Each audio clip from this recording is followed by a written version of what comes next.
تیرے دربار میں ہم اللہ کرم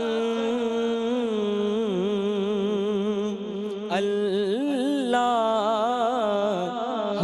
کرم حاضر ہیں تیرے دربار میں ہم اللہ کرم اللہ کرم حاضر ہیں تیرے دربار میں ہم اللہ کرم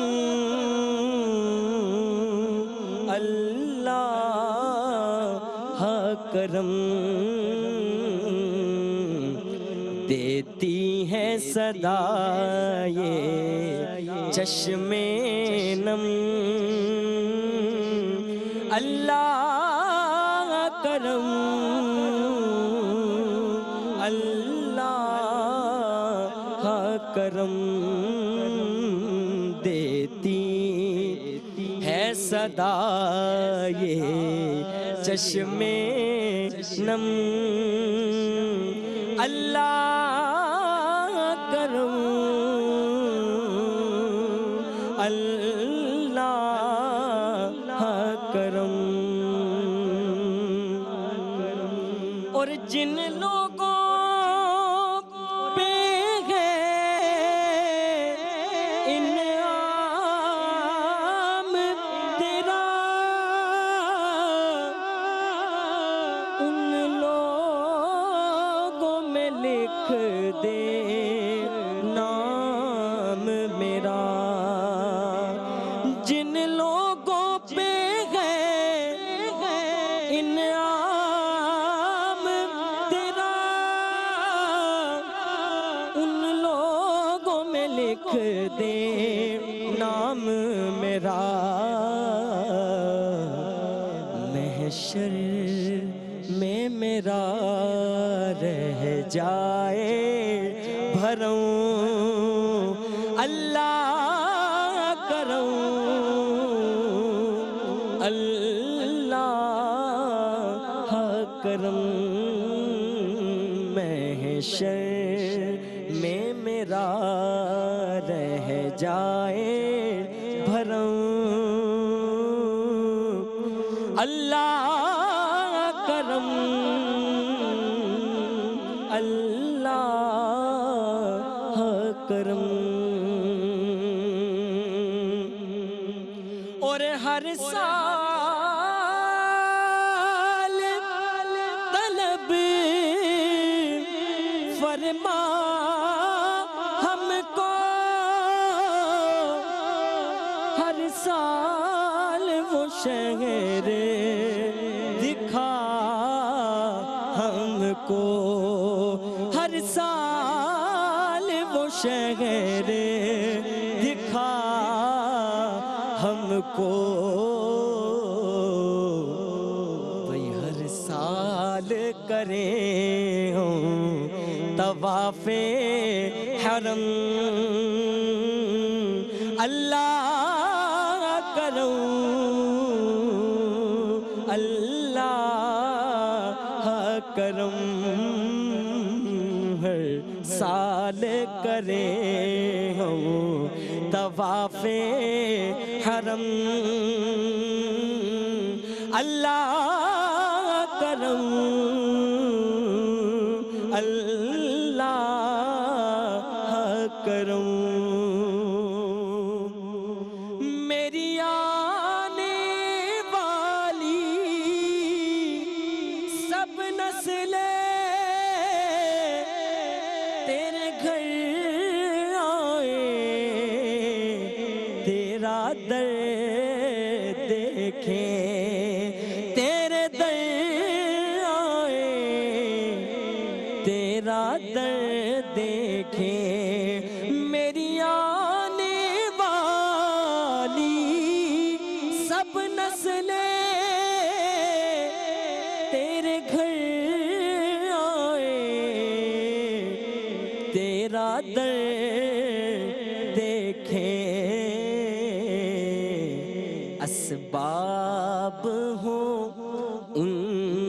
کو ایسے وہم، اللہ کرم، اللہ کرم، اسباب ہوں ان کو ایسے وہم، اللہ کرم، اللہ کرم، حاضر ہیں تیرے دربار میں ہم،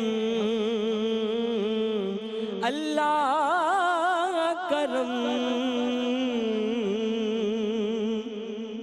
اللہ کرم،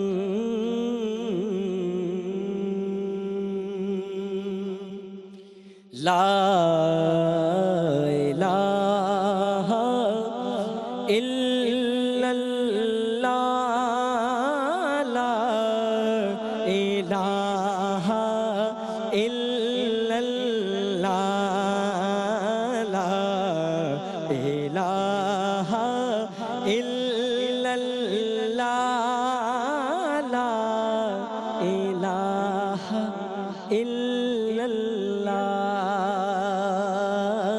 الا اللہ،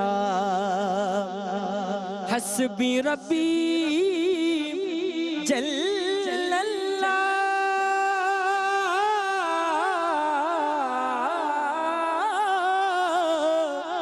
ما فی قلبی غیر اللہ، نور محمد صلی اللہ، لا الہ الا اللہ، لا الہ الا اللہ، لا الہ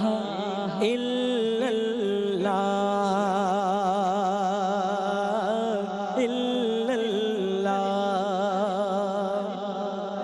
اور کسی نے پوچھا کہ جنت کی کوئی قیمت ہے، کسی نے پوچھا کہ جنت کی کوئی قیمت ہے، تو مصطفیٰ نے کہا لا الہ الا اللہ، لا الہ الا اللہ، تو مصطفیٰ نے کہا لا الہ الا اللہ، لا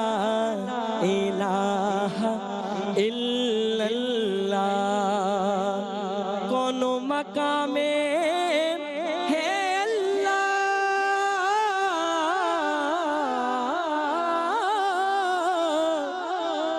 دونوں جہاں میں ہے اللہ، جسم میں جان میں ہے اللہ، لا الہ الا اللہ، لا الہ الا اللہ، لا الہ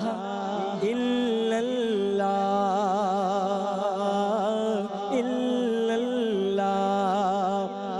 صدا رہندنی جا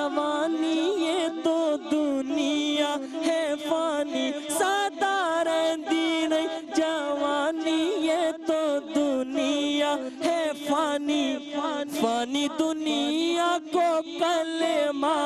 پڑھائے جا، لا الہ کی بولی بول، الا اللہ سے گرہا کھول، لا الہ کی بولی بول، الا اللہ سے گرہا کھول،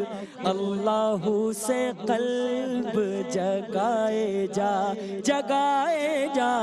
اللہ سے قلب جگائے جا، لا الہ الا اللہ، لا الہ الا اللہ۔ چند جو کی روٹی ایک بکری ذبح کی، ساتھ میں نبی کے ساری فوج کھانے آئی تھی۔ چند جو کی روٹی ایک بکری ذبح کی، ساتھ میں نبی کے ساری فوج کھانے آئی تھی۔ ہوئے جابر پریشان، آیا آقا کا فرمان، ہوئے جابر پریشان، آیا آقا کا فرمان کہ کھانا ختم نہ ہوگا، کھلائے جا، لا الہ کی بولی بول، الا اللہ سے گرہا کھول، اللہ سے قلب جگائے جا، کونوں مقام ہے اللہ،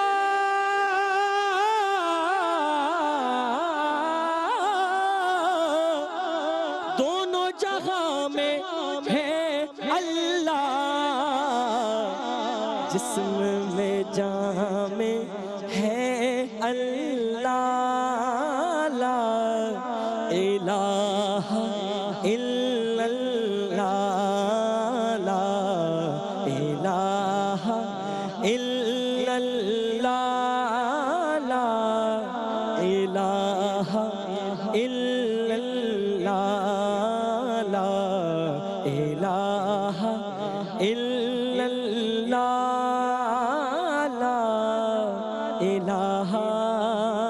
الا اللہ۔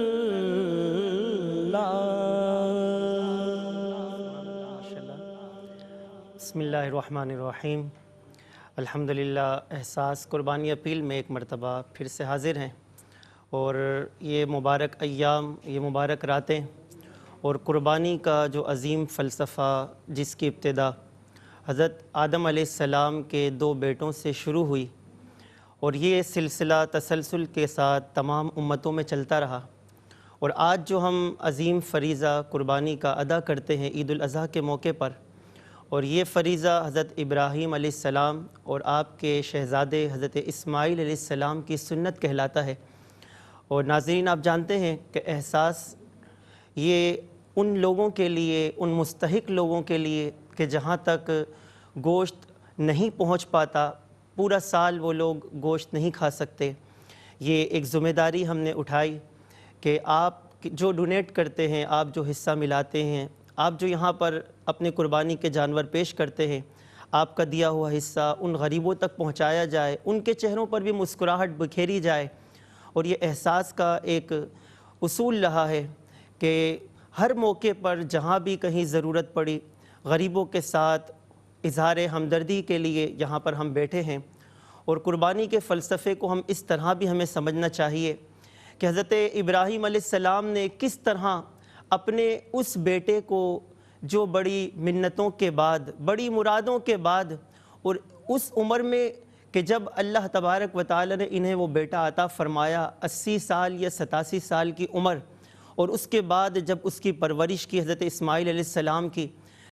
11 سال یا 12 سال عمر ہو گئی، اور اب جب حکم دیا رب کائنات نے کہ اپنے اس بیٹے کو اللہ کی راہ میں قربان کر دو، خواب میں لگاتار 3 دن تک بتایا گیا۔ حضرت ابراہیم علیہ السلام نے 3 دن مسلسل جب خواب دیکھا اور سمجھ گئے کہ یہ اللہ تبارک و تعالی کی طرف سے امتحان ہے، یہ ایک آزمائش ہے، اور انبیاء علیہ السلام پر آزمائشیں تسلسل کے ساتھ آتی ہیں۔ انبیاء علیہ السلام کا درجہ اللہ تبارک و تعالیٰ کی بارگاہ میں ویسے ہی بلند ہوتا ہے۔ انسان کے اوپر جب بھی آزمائش آتی ہے یہ انسان کے درجے کو بلند کرنے کے لیے ہوتی ہے، اس کا مقام رب کی بارگاہ میں بلند کرنے کے لیے ہوتا ہے۔ حضرت ابراہیم علیہ السلام نے اپنے لخت جگر کو رب تعالیٰ کے حکم کے مطابق جب زمین پر لٹایا اور جب چھری چلانے لگے، اللہ تبارک و تعالیٰ کے حکم سے جبریل امین جنت سے ایک مینڈھا لے کر آئے اور پھر اس مینڈھے کی قربانی کی گئی۔ یہ ایک امتحان تھا، یہ ایک آزمائش تھی جس میں اللہ کے نبی حضرت ابراہیم علیہ السلام پورے اترے، اور اس ادا کو، اس انداز کو کہ کس طرح ایک باپ اپنے بیٹے کو ذبح کرنے کے لیے تیار ہو گیا اور چھری چلانے کے لیے تیار ہو گیا۔ ناظرین آپ سوچئے تو صحیح، اس قربانی کے فلسفے کو سمجھئے تو صحیح کہ اللہ کا جب حکم آ جائے تو پھر یہ نہیں دیکھنا کہ میں مال خرچ کر رہا ہوں، یہ نہیں دیکھنا کہ مجھے اپنا وقت خرچ کرنا ہے، یہ نہیں دیکھنا کہ مجھے اپنی جان کی قربانی دینی ہے، بلکہ رب تعالیٰ کا جب حکم آ جائے تو اپنا سب کچھ قربان کر دینا ہے۔ اور یہی وہ مقصد اور یہی وہ اصول اور یہی تو رب چاہتا ہے۔ آج ہم حضرت ابراہیم علیہ السلام کی اس سنت کو زندہ کرتے ہوئے جو جانور ذبح کرتے ہیں، رب تعالیٰ کی طرف سے تو یہ واضح طور پر قرآن مجید فرقان حمید میں فرما دیا گیا کہ لَن يَنَالَ اللَّهَ لُحُومُهَا وَلَا دِمَاؤُهَا وَلَكِن يَنَالُهُ التَّقْوَى مِنكُمْ کہ اے لوگو یہ نہ سمجھنا کہ تمہارا یہ خون، تمہارا یہ گوشت یہ اللہ کی بارگاہ میں پہنچتا ہے۔ فرمایا کہ یہ اللہ کی بارگاہ میں نہیں پہنچتا بلکہ تمہارا تقوی اللہ کی بارگاہ میں پہنچتا ہے۔ یعنی جس قدر اخلاص کے ساتھ تم اپنا مال اللہ کی راہ میں خرچ کرو گے، تم اپنا مال رب تعالیٰ کے حکم کے مطابق ان قربانیوں میں خرچ کرو گے، تمہارا اخلاص، تمہارا تقوی ایسا ہے کہ اللہ تبارک و تعالیٰ کی طرف سے جس قدر زیادہ تقوی ہوگا رب تعالیٰ کی بارگاہ میں وہ قربانی قبول ہوگی۔ اور قربانی قبول ہونے کا اصل مقصد یہی ہے کہ بس جو رب کا حکم ہے ہم اس کے مطابق اپنی استطاعت کے مطابق اللہ کی بارگاہ میں جانور قربان کریں۔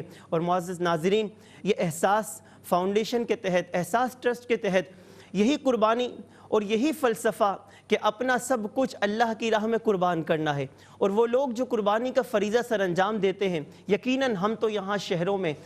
ہم ایسی جگہ پر ہوتے ہیں کہ ہم بآسانی گوشت بھی خرید سکتے ہیں، پورا سال ہم گوشت سے لطف اندوز ہو سکتے ہیں، لیکن ان لوگوں کا احساس کیجئے، ان لوگوں کے بارے میں جانیے کہ جو چاہتے ہوئے بھی ان مرغن غذاؤں کو نہیں کھا سکتے، جن کے ہاں پورے سال گوشت نہیں ہوتا۔ یہ ادارے یہ اسی لیے ہوتے ہیں کہ ہم آپ کا دیا ہوا ڈونیٹ، آپ کی طرف سے پیش کیا گیا حصہ، وہ چاہے ایک بکری کی صورت میں ہو، چاہے وہ گائے کے ایک حصے کی صورت میں ہو یا پوری گائے کی صورت میں ہو، آپ ہمیں جہاں سے بھی دیکھ رہے ہیں آپ اپنا حصہ ملائیے۔ آپ کا یہ دیا ہوا حصہ جب ان لوگوں تک پہنچے گا، یہ گوشت جب ان لوگوں تک پہنچے گا تو یقین جانیے جو یہ فلسفہ قربانی کا ہمیں دیا گیا کہ اپنا سب کچھ اللہ کی راہ میں قربان کر دو، یہ جذبہ اور یہ احساس کے ساتھ جب یہ گوشت ان مستحق لوگوں تک پہنچے گا، ان کے چہروں پر آنے والی خوشی، ان کے چہروں پر آنے والی مسکراہٹ،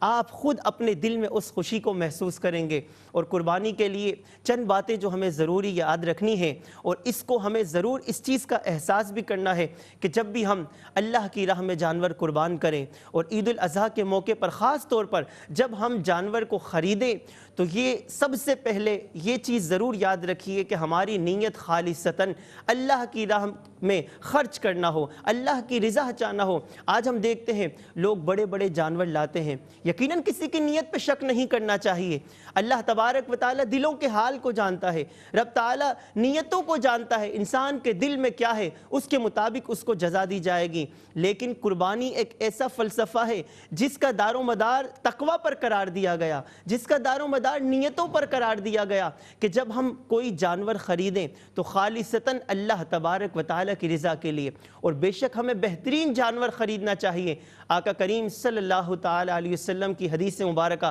فرمایا کہ قربانی کے لیے جو جانور ہو وہ فربا جانور ہو، وہ ایسا جانور ہو جو قیمتی جانور ہو، جس میں مال بھی زیادہ خرچ کیا جائے، خوبصورت جانور ہو، ہر عیب سے پاک جانور ہو۔ اور یہ ہمیں کیوں بتایا گیا؟ فرمایا کہ قیامت کے دن یہ جانور، قربانی کے جانور، یہ تمہاری پل صراط کی سواریاں بنیں گی۔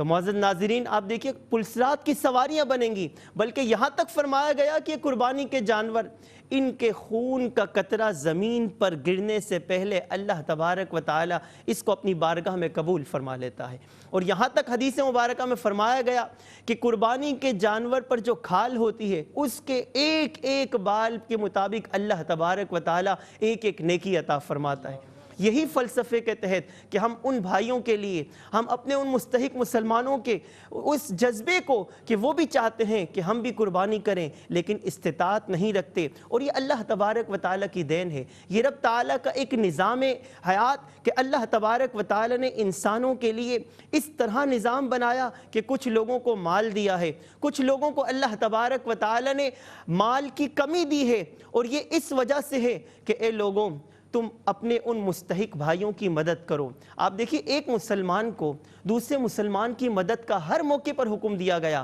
ہم ماہ رمضان المبارک میں زکوٰۃ نکالتے ہیں، اکثر مسلمان رمضان المبارک کے مہینے میں زکوٰۃ نکالتے ہیں، اس کے علاوہ صدقہ فطر ہو، دیگر صدقہ و خیرات ہو۔ اس کا مقصد کیا ہے کہ وہ لوگ جو ناداری کی حالت میں ہیں، جن کے پاس مال کی فراوانی نہیں ہے، جو چاہتے ہیں کہ ہمارے پاس بھی بہترین چیزیں ہوں لیکن ان کے پاس اتنی استطاعت نہیں، مسلمان کو حکم دیا گیا کہ اے بندے تیرے پاس جو مال ہے، رب فرماتا ہے وَمِمَّا رَزَقْنَاهُمْ يُنْفِقُونَ،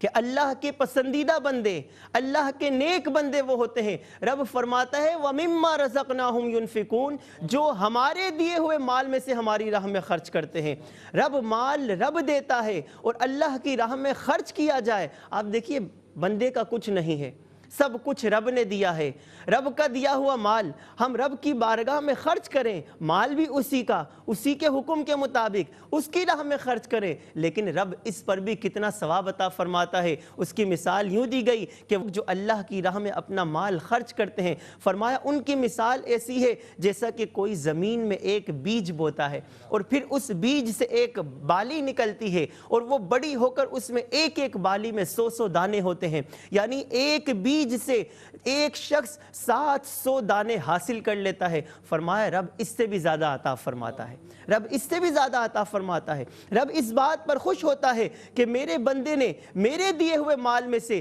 میرے ان مستحق لوگوں تک مال پہنچایا ہے، ان نادار لوگوں تک مال پہنچایا ہے۔ معزز ناظرین، جب آپ بھی ہمارے ساتھ اپنا حصہ ملائیں گے کسی بھی صورت میں، وہ چاہے ایک بکرے کی صورت میں ہو، چاہے وہ ایک گائے کے حصے کی صورت میں ہو، یا اس کے ساتھ ساتھ آپ پوری گائے بھی ڈونیٹ کر سکتے ہیں، آپ قربانی آپ کی طرف سے ہوگی لیکن گوشت ان مستحق لوگوں تک پہنچے گا۔ اور یہ احساس ٹرسٹ یہ آپ کے لیے، آپ کے سامنے گزشتہ 14-15 سال سے آپ دیکھ رہے ہیں کہ کوئی بھی موقع ہو، چاہے وہ سیلاب کا موقع تھا کہ جب لوگوں کے پاس مال نہیں تھا، لوگوں کے پاس پینے کے لیے پانی نہیں تھا، احساس ٹرسٹ نے ان علاقوں میں جا کر صاف پانی فراہم کیا۔ جب لوگوں کے پاس کھانے کے لیے کچھ نہیں تھا، احساس ٹرسٹ نے ان لوگوں تک جا کر کھانا بھی پہنچایا۔ اور یہ آپ کو قربانی کا صرف گوشت ہی نہیں پہنچایا جاتا بلکہ یہاں سے پکا ہوا کھانا بھی ان لوگوں تک پہنچایا جاتا ہے، کیونکہ بہت سے ایسے گھر ہیں، بہت سے ایسے لوگ ہیں جن کے پاس کھانا بنانے کے لیے بھی اشیاء نہیں، جن کے پاس وہ چیزیں بھی دستیاب نہیں کہ جس سے وہ اس گوشت کو پکا سکے۔ احساس ٹرسٹ پکا ہوا بہترین کھانا بنا کر ان لوگوں تک پہنچاتا ہے۔ تو آگے بڑھیے، آپ ہمارے ساتھ اپنا حصہ ملائیے۔ آپ کی اسکرین پر جو نمبر نظر آ رہے آپ کال کر سکتے ہیں، آپ کسی بھی طریقے سے ہمارے ساتھ شامل ہو سکتے ہیں، اور اس کے ساتھ ساتھ اس فلسفہ قربانی کو ہم سمجھنے کے لیے یہ بھی دیکھ سکتے ہیں کہ جب بھی آپ قربانی کے لیے یہ موقع آئے، عید الاضحیٰ کا موقع، تو ہمیں اللہ تبارک و تعالیٰ کی طرف سے جو حکم دیا گیا اور یہ قربانی کا جو ہمیں حکم دیا گیا، تو ہمیں اس مقصد کو ضرور یاد رکھنا چاہیے کہ ہم نے جانور تو ہم قربان کر رہے ہیں، لیکن کیا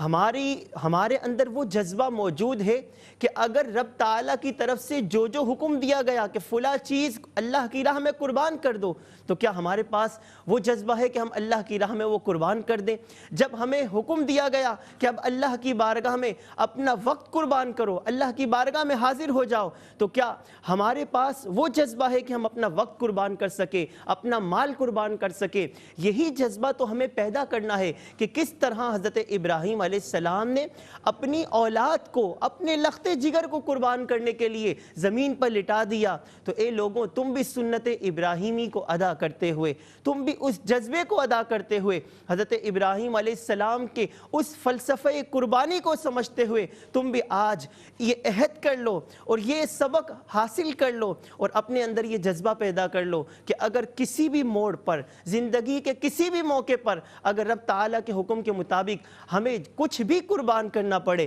یہاں تک کہ اگر ہمیں اپنی جان بھی پیش کرنی پڑے، حضرت ابراہیم علیہ السلام کے اس عظیم جذبہ قربانی کو مد نظر رکھتے ہوئے ہم اپنی جان بھی قربان کرنے سے گریز نہیں کریں گے۔ یہی فلسفہ قربانی ہے، جس قدر اخلاص، جس قدر للہیت کے ساتھ ہم جانور کے گلے پر چھری چلائیں گے، جب یہ ایک انسیت کا ایک جو ماحول ہے، یہ جو جانور سے ایک محبت ہے، بندہ جب جانور کے گلے پر چھری چلاتا ہے تو اسے یہ احساس ہوتا ہے کہ کس طرح میں نے مال خرچ کر کے یہ جانور لیا اور اب اللہ کے حکم کے مطابق میں اسے قربان کر رہا ہوں، بس رب کا حکم تھا، میں نے رب کے حکم کے مطابق اس کو قربانی کے لیے پیش کر دیا اور اس کے گلے پر چھری چلا دی۔ اور نبی کریم صلی اللہ تعالی علیہ وسلم نے کیا خوب بشارت دی ہے کہ بندہ گویا اس جانور کے گلے پر چھری چلاتا ہے۔ ام المؤمنین سیدہ عائشہ صدیقہ رضی اللہ تعالی عنہا ہوں، خاتون جنت سیدہ فاطمہ الزہرا رضی اللہ تعالی عنہا سے نبی کریم صلی اللہ تعالی وسلم نے یہ ارشاد فرمایا کہ فاطمہ اپنی قربانیوں کے پاس حاضر رہو کہ اللہ تبارک و تعالی ان کے خون کا قطرہ زمین پر گرنے سے پہلے بخشش فرما دیتا ہے، قربانی کو قبول فرما لیتا ہے۔ یہی وہ جذبہ ہے، یہی وہ احساس ہے جس کے ذریعے آج ہم بھی یہاں پر جمع ہیں تاکہ ہم بھی ان غریب لوگوں کا سہارا بنیں، ہم بھی ان غریب لوگوں تک، ان غریب اور نادار لوگوں تک آپ کے دیے ہوئے حصے میں سے وہ گوشت پہنچائیں، وہ پکا ہوا کھانا پہنچائیں تاکہ وہ لوگ بھی ان خوشیوں میں شریک ہو سکیں اور وہ لوگ بھی جس طرح آج ہم یہاں پر بیٹھے ہیں اور آپ لوگوں کے کال کا انتظار کر رہے ہیں، آپ لوگوں کے ڈونیٹ کا انتظار کر رہے ہیں، اللہ تبارک و تعالیٰ کی بارگاہ میں یہی آپ کا جذبہ، یہی آپ کی طرف سے دیا ہوا صدقہ اور آپ کی طرف سے دیا ہوا حصہ رب تعالیٰ کی بارگاہ میں قبول ہو جائے تو یہ آپ کی بھی بخشش کا سبب ہوگا، کیونکہ صدقے کے بارے میں تو فرمایا گیا جو جو وسیلہ بنتا ہے، جو جو ذریعہ بنتا ہے، جیسے یہ احساس ٹرسٹ یہ آپ کے لیے ایک ذریعہ بن رہا ہے، آپ کو ایک پلیٹ فارم دے رہا ہے، اگر آپ وہاں تک نہیں پہنچ سکتے آپ یہاں جمع کروائیے، یہاں سے آپ کا دیا ہوا جب ان لوگوں تک پہنچے گا تو یہ ذریعہ اور وسیلہ بن کر یہ بھی اس ثواب میں برابر کا شریک ہوگا جس طرح آپ کے لیے اللہ تبارک و تعالی اجر و ثواب لکھے گا۔ تو قربانی کے لیے اپنی نیت کو خالص ضرور رکھیے، اخلاص کے ساتھ قربانی کیجئے کہ رب تعالیٰ کا دیا ہوا یہ مال ہم اللہ تبارک و تعالیٰ کے حکم کے مطابق اس کی راہ میں خرچ کر رہے ہیں، تو اس کا دیا ہوا یہ مال جب ہم خرچ کریں گے، اللہ کے دیے ہوئے مال میں سے خرچ کرنا یہی قیامت کے دن ہمارے لیے بخشش کا سبب ہوگا اور یہی جانور اپنے کھروں کے ساتھ، اپنے سینگوں کے ساتھ آئیں گے اور یہ پل صراط پر ہماری سواری بنیں گے اور اللہ تبارک و تعالی جب ان قربانیوں کو قبول فرماتا ہے تو یہ قربانیاں انسان کے لیے بخشش کا سبب بنتی ہیں اور نجات کا سبب بنتی ہیں۔ آج کی اس ٹرانسمیشن میں آپ ضرور ہمارے ساتھ شامل ہوں، اللہ تبارک و تعالی حامی و ناصر ہو، آمین۔ ناظرین محترم، ہماری احساس کی اس ٹرانسمیشن میں آپ نے علامہ صاحب کا یہ پورا خطاب سنا۔ قربانی حضرت ابراہیم علیہ السلام کی سنت ہے۔ آقا دو جہاں سرکار دو عالم صلی اللہ علیہ وآلہ وسلم سے کسی نے دریافت کیا کہ اے اللہ کے رسول یہ قربانی کیا ہے؟ آپ نے فرمایا کہ یہ تمہارے باپ حضرت ابراہیم علیہ السلام کی سنت ہے۔ ہماری آج کی اس ٹیلی تھون میں، اس ٹیلی ویژن کے پروگرام میں ہم آپ کو یہ بتا دیں کہ ہماری جتنی بھی احساس کے مراحل ہیں، مسائل ہیں، ہم سب یہ صرف اور صرف ان غریب ضرورت مند افراد کے لیے کر رہے ہیں کہ جن ضرورت مند افراد کی منتظر نگاہیں ہمارے اور آپ کی جانب اٹھی رہتی ہیں۔ ناظرین محترم، ایک بات ہم آپ کو یاد دلاتے چلیں کہ خوشیوں کے دنوں میں، کامیابیوں کے دنوں میں انسان کو اپنی خوشیاں اس طرح بانٹنی چاہیے کہ وہ خوشیوں کے لمحات کو مزید بڑھاتے چلے جائیں۔ ہم اگر صاحب حیثیت ہیں، صاحب ثروت ہیں، تو ہماری ذمہ داری بنتی ہے کہ ہم اپنی خوشیوں کو سیلیبریٹ کرنے کے لیے ان غریب مجبور بے بس و لاچار لوگوں کی بھی ضرور دلجوئی کریں گے جن کی دلجوئی کرنا ہمارا فریضہ ہے۔ ناظرین محترم، میں آپ کو یہ بتاتا چلوں کہ ہمارے ساتھ حافظ علی احمد ہاشمی صاحب موجود ہیں جن سے آپ نے کلام سنا۔ علامہ سعید رضا گیلانی صاحب کا خطاب آپ ملاحظہ فرما رہے تھے۔ محمد رضا پونا والا ہمارے ساتھ موجود ہیں، اور میں چاہتا یہ ہوں کہ اس لمحے میں پونا والا سے کہنا چاہتا ہوں کہ ذرا آپ بیان فرمائیں کہ اصل میں جز کیا ہے سنت پر عمل کرنے کا۔ جناب۔ اعوذ باللہ من الشیطان الرجیم، بسم اللہ الرحمن الرحیم، الصلاۃ والسلام علی سید الانبیاء والمرسلین۔ تمام تعریفیں اللہ رب العزت کے لیے جو کل جہانوں کا پالنے والا ہے۔ بے شک بے شمار درود و سلام حضور نبی کریم رؤوف الرحیم کی ذات گرامی پر کہ جنہیں اللہ رب العزت نے رحمت للعالمین بنا کر مبعوث فرمایا۔ سب سے پہلے تو ہم اللہ تبارک و تعالیٰ کا شکر ادا کرتے ہیں کہ اس رب کریم نے ایک بار پھر ہمیں ایک بہت ہی خوبصورت بہت پیارا مہینہ عطا فرمایا، اور پھر اس ماہ مبارک میں اس احساس پروگرام کے اس ایونٹ میں جمع ہو کر، اور دو مقصد ہیں جس کی وجہ سے میں سمجھتا ہوں آج ہم جمع ہوئے ہیں۔ ماشاءاللہ۔ ایک تو بڑا مقصد ہمارا یہ ہے کہ اجتماعی قربانیاں۔ جی کہ ہم لوگوں کو موٹیویٹ کر سکیں کہ وہ اپنی قربانیوں میں سے کچھ حصہ غربا کے لیے بھی دیں۔ آئی تھنک یہ ایک بہت بڑا ایک موٹیویشن فیکٹر ہے، اور میں سمجھتا ہوں کہ اللہ تبارک و تعالیٰ یقیناً ہماری اس موٹیویشن ایفرٹ پر ہمیں بھی یقیناً اجر عطا فرمائے گا، کیونکہ رب تعالیٰ نیک کاموں کو موٹیویٹ کرنے والوں کو بھی اس کا اجر ضرور عطا فرماتا ہے۔ تو ایک تو بڑا مقصد یہ ہے، اور دوسرا بڑا مقصد، چونکہ ہم اس موقع پر جمع ہیں جہاں پر ہم اس فلسفہ قربانی، جیسے آپ نے فرمایا کہ حضرت ابراہیم علیہ السلام کی سنت مبارکہ ہے، تو اس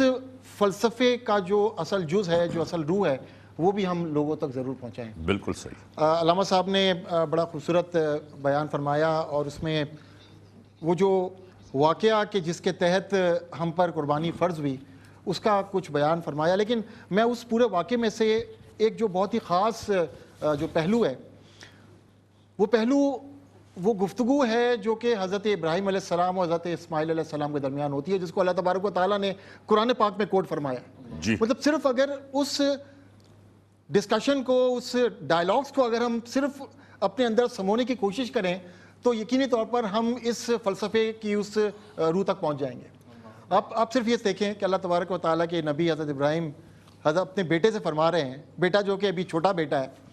اور وہ بیٹا جو کہ بڑی منتوں مرادوں بعد آیا ہے، بڑے سالوں بعد آیا ہے، اس بچے سے کہہ رہے ہیں کہ بیٹا میں نے خواب دیکھا ہے کہ میں تمہیں ذبح کر رہا ہوں، تمہارا اس بارے میں کیا خیال ہے؟ اور پھر بیٹے کی سعادت مندی دیکھیں، فرماتے ہیں یا ابا حضور آپ کو جو حکم ہوا ہے آپ کر گزریں، آپ مجھے صابرین پائیں گے۔ واہ۔ صرف اس اگر یہ دو جملوں کو اگر ہم تھوڑا سا سمجھنے کی کوشش کریں کہ ایک طرف آپ یوں سمجھے کہ اللہ تبارک و تعالیٰ نے انبیاء کو جو صبر عطا فرمایا، وہ صبر کی انتہا کہ باپ کو یہ حکم ہے کہ بیٹے کو ذبح کرے، اور بیٹا بجائے اس کے کہ وہ ابا کو سوال کرے کہ ابا یہ آپ کیا کہہ رہے ہیں، یہ کبھی ایسا ہو سکتا ہے، فرماتے ہیں کہ اگر آپ کو اللہ کا حکم دیا ہے آپ یہ کر گزریں، آپ مجھے صابر پائیں گے۔ تو یہ جو اصل جو فلسفہ ہے بنیادی طور پر قربانی کا، وہ یہ ہے کہ اللہ تبارک و تعالیٰ کے حکم کے تابع ہو کر ہم نے کام کرنا ہے۔ اصل جو ہے وہ یہی ہے کہ رب کا جب حکم آ گیا تو اس کے بعد پھر ہم نے چوں چرا نہیں کرنی کہ یہ حکم کیوں ہے۔ اب دیکھیں بظاہر بڑا آسان تھا حضرت ابراہیم علیہ السلام کا بھی سوال کرنا کہ یا اللہ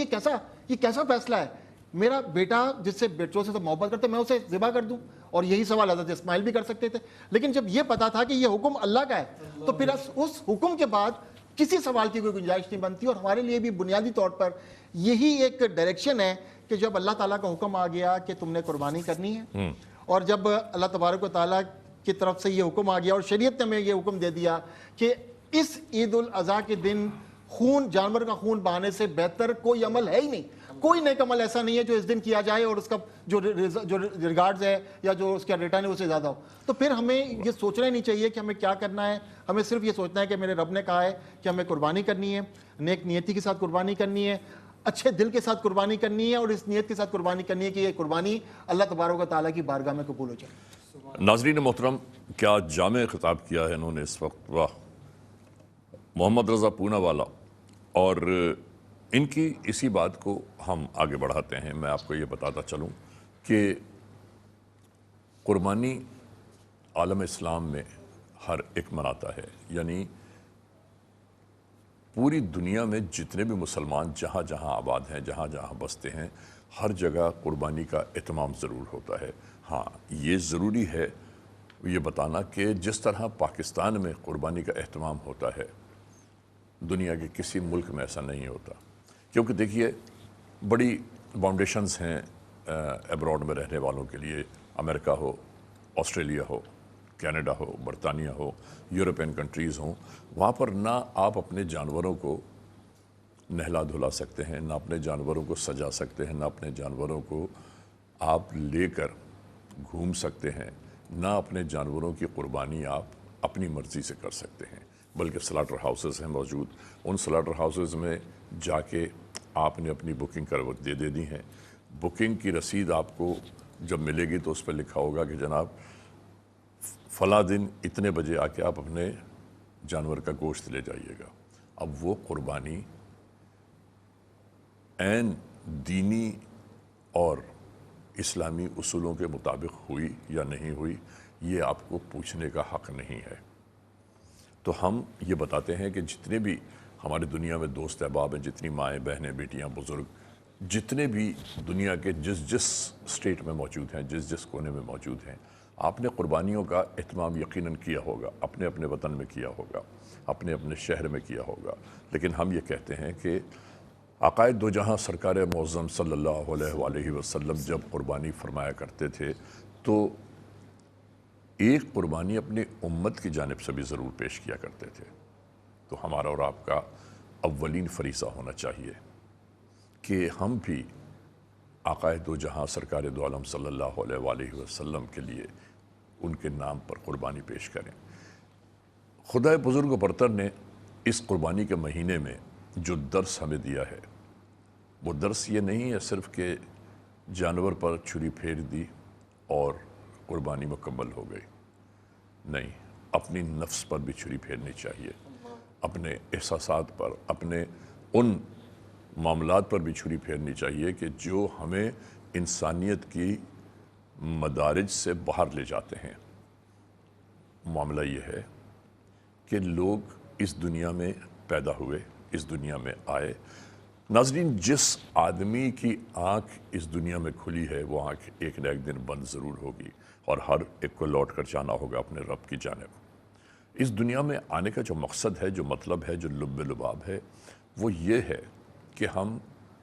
جس دنیا میں رہ رہے ہیں, ناظرین, یہ دنیا کوئی تماشا نہیں ہے, بلکہ یہ پوری دنیا ایک احتساب گھر ہے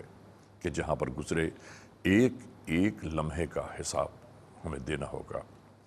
اللہ نے ہمیں اس دنیا میں بھیجا ہے تو ناظرین, پروردگار عالم نے کسی بھی ذی روح کو بلا وجہ تخلیق نہیں کیا, بلکہ ہر ایک کی تخلیق میں کہیں نہ کہیں کوئی نہ کوئی حکمت ضرور چھپی ہے. اور وہ حکمت کیا ہے وہ خدائے بزرگ و برتر ہی بہتر جانتا ہے. لیکن اتنا ضرور جانتے ہیں ہم کہ انسان کو اس دنیا میں اللہ نے اگر بھیجا ہے تو اس کی ذمہ داریاں کہیں نہ کہیں کچھ نہ کچھ ضرور ہیں. ہمیں کیا ذمہ داریاں سونپی گئی ہیں؟ درد دل کے واسطے پیدا کیا انسان کو,